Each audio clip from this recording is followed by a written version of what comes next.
In this video, we're gonna replace a motherboard for a HP XW9400 Workstation. The first thing, we lay the computer flat on a table, remove the panel by pulling the lever. You can see inside. Next step, we have to remove this bracket. There's two clips where the green arrows are pointing. You squeeze them and then the bracket will get released. Next step will be the removal of the video card. Again, you have to push down to release the clips that hold the bracket in place that holds the video cards. Now, as you can see here, there is a clip that holds the video card in place. You have to push it towards the outside to be able to release it. Now we're going to do this on this where the video card is. If you have more video cards in there, once they have the clip, you're going to see that the second slot and the fifth slot have a clip and the other slots do not have it. You just have to pay attention to make sure that once they have a clip, you push a clip out so you can pull the video card out. Now, at this, one more thing before pulling the motherboard out, we should remove this fan and this fan. These are the fans, the memory fan and chassis fan.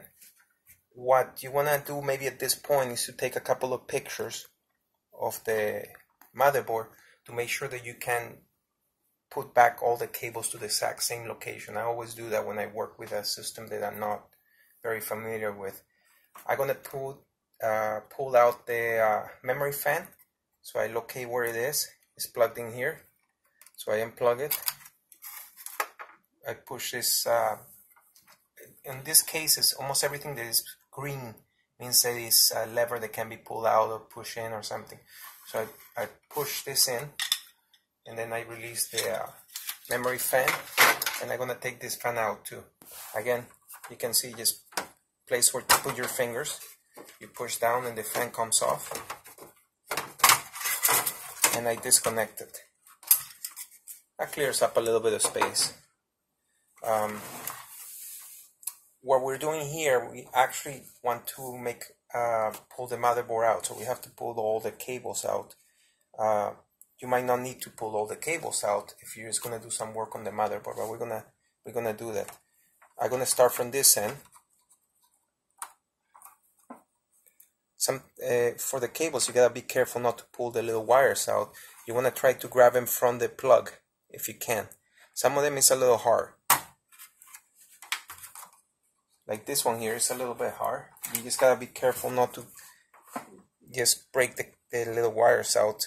You have to try to work it out, not putting enough pressure to break it. I did that now. And I'm gonna pull it towards this side. So they're out of my way. I'm going with the next one. It's a black one. And then a yellow. I mean, the colors are also gonna help. So we did 1, 2, 3, 4 from this end. Hard drives. Usually the first one is to the hard drive, the second one is to the optical drive. There's a fan here. Some systems might not have this fan, this one does have it. So I'm going to put that out. This one kind of goes underneath. Well, doesn't matter. Now, this is a ID cable. Now, this ID cable is a little tricky. You want to pull it from the back.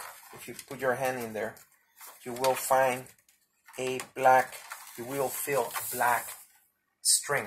That black string, you'll see when I pull it out, but you want to pull it from that black string so it doesn't break the connector. See the black string? There's a black string. You pull that out. You might not need this cable. If you don't have any drives, they are IDE drives. Most systems don't have it. What we can do is to cut this tie wrap here.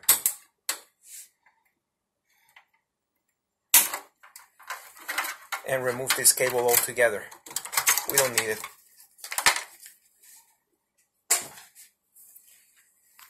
I'm going to keep unplugging all the additional connectors. There's a power connector here.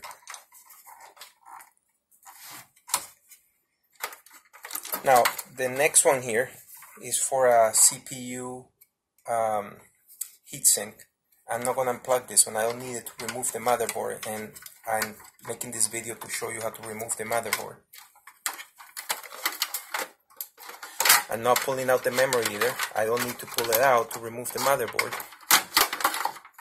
But I do need to, there's going to be 3 power connectors. One here, and one here. All 3 of those need to be removed.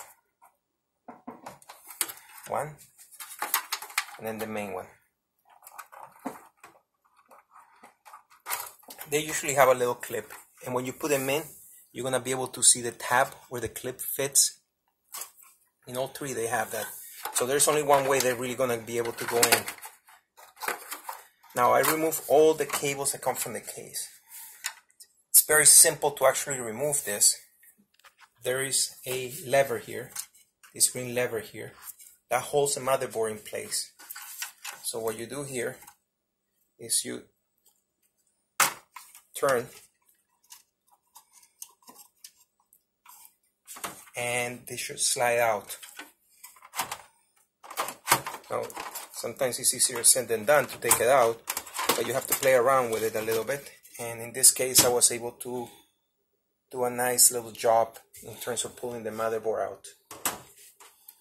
Okay, I'm gonna end the video now.